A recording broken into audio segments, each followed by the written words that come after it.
Victoria here again, but this time I brought a friend. I'm launching a mini-series called Work over WINC. Get it? Like work over WINC. W-E-R-K. Right. Okay, you get it.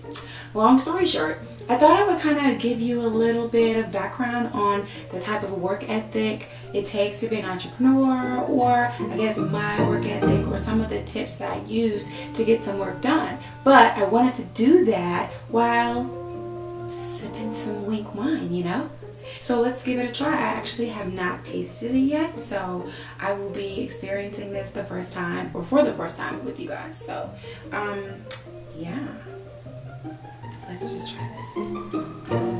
So if you can see, there's like this fancy little top here, which I love. Alright, I don't know, like, I just see in the movies how it just kind of pops off, and I don't really... Whoa. Oh, alrighty. I guess it's got a little shaken up. Okay, wait. Oh my god. Hold on. So this week I will be tasting and talking about work with Weekend. I really like how they spelled it. I thought it was creative and cool, you know. It's definitely in tune with pop culture. But it's a Chenin Blanc made in 2015 right here in California, and I really love that it's like a champagne, but it's really sparkling wine. But I feel like I can sip on this for celebratory reasons, and every day that I wake up is a celebration. So I will give you a little snippet of what it tastes like as I drink it and talk about work. W-E-R-K, work. So I'm just gonna get a little bit of a refill here and just get to talking. Now, the reason why I'm doing this is because a lot of people wonder what it's like to work for yourself, be an entrepreneur, be a girl boss. Like, what are you doing every day, right? And I mean, I guess I can only speak for myself and what I'm doing every day. So I just kind of wanted to paint a picture of the day in the life. So with branding and brand strategy, brand coaching, brand management, a lot of it is strategy. A lot of it is planning. So my days consist of, considering I am on the on Pacific Standard Time, I wake up about 7:30, 8 o'clock, and I go walk my dog immediately. After I go walk my dog, Cleo, hi Cleo, I then start to like clean, because I have to clean, organize, put up dirty clothes. I need to be in a very organized environment in order to think straight. I just literally can't think straight if things are not clean. Fruity, very fruity, very fruity.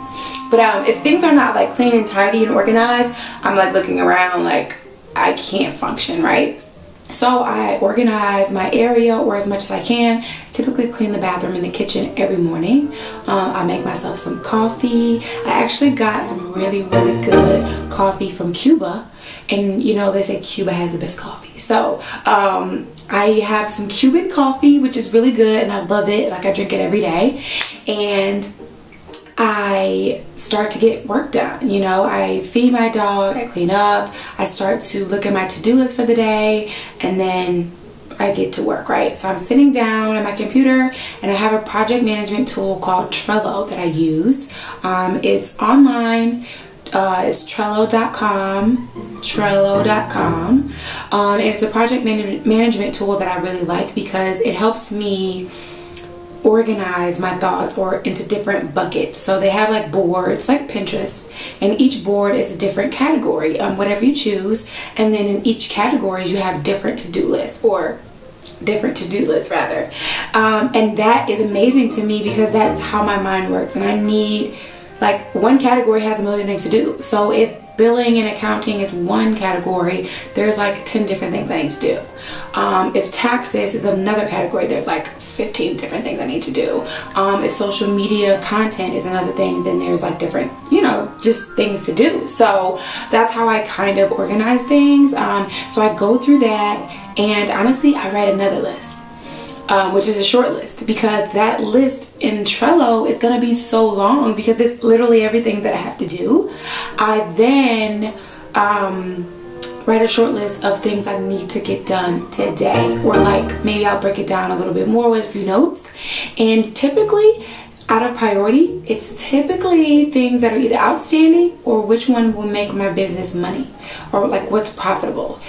So if it means working on the content for a webinar, that'll be first. If it's a deliverable for a client, like a press kit, designing a press kit or a logo, or like going over logo sketches and options, I will put that at the top of my list because I owe it to someone. They're either already paying me for it or potentially could pay me for it. That goes same for contracts, invoices. Those are first because that is how you run business.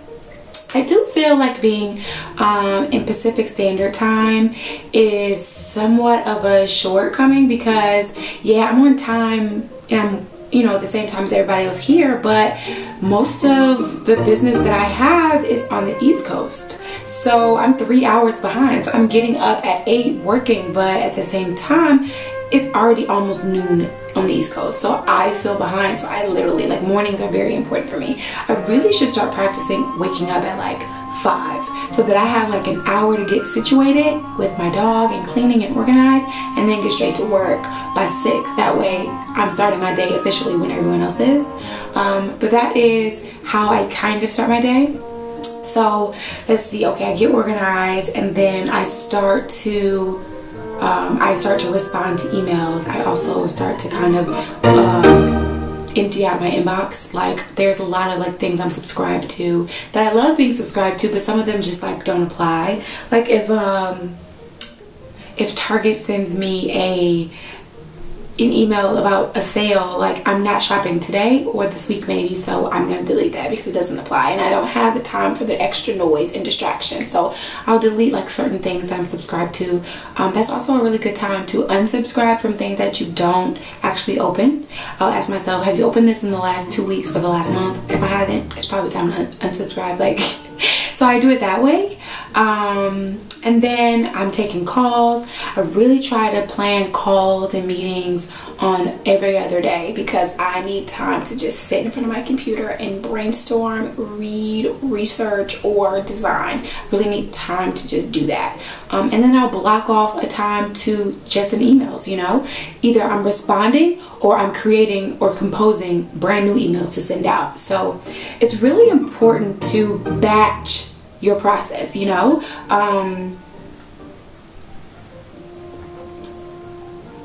This is good. This is good.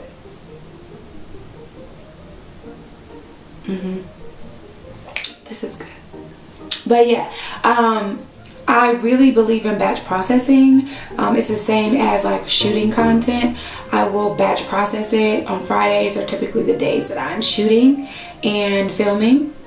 And sometimes even on Saturdays I'm shooting, and it just really works well that way because I know that all week I'm working because I have to work around that shooting content time, that block of time where I won't be able to respond to emails. I need to make sure I'm getting stuff done before then, or I'm getting stuff done where it's at a standstill, or like I can pause, focus on something else, and then come back after the shoot. So that's pretty much how I work. When it comes to let's see, networking and like having meetings and dinner meetings and just like connecting, you got to make time for that. But I do plan those things in the evenings or on days where I'm like batch processing things like shooting, because that way I'm already ready. Okay, my makeup will be done for pictures, but I can also use it for networking when I go to a dinner meeting or lunch meeting. That way my face is ready, my outfit is pretty much ready for shooting and seeing people. Because during the week, it's, to me, if I'm working all day on Wednesday and then Wednesday at, let's say, noon or 1, I have to get up, get dressed, leave the house, go meet someone, sit there for an hour chatting, then get back. That kind of interrupts my work process. So I try to put them on certain days. That way, if I know I'm out all day, I'm out all day, and I've gotten enough work done where I don't really have to pay attention to it that day. Thank you so much for watching. I would love to offer you the same experience that I have with having wine delivered directly in front of my door. I mean, seriously, the WINC wine subscription has been one of the best things that's happened because I really love to entertain at home, and sometimes it happens last minute and I'm so busy with work that I don't have time to go to the store, grab a bottle of wine so that I can entertain my guests. So it's really great to just always have wine at my door. It's always at my bar area. I have a little bar cart, which is so cute. But I really love that, and I wanted to offer you my promo code to get WINC wine, okay? So listen up. This is the promo code. It's Victor. VICTOR. You go to winc.com, you put in my promo code, you select the type of wine that will be best for you, and voila, bam, it's right there at your door, okay? So do not miss out on this opportunity. This is for you, all right? Don't forget the promo code. Tell them I sent you. Thanks for watching.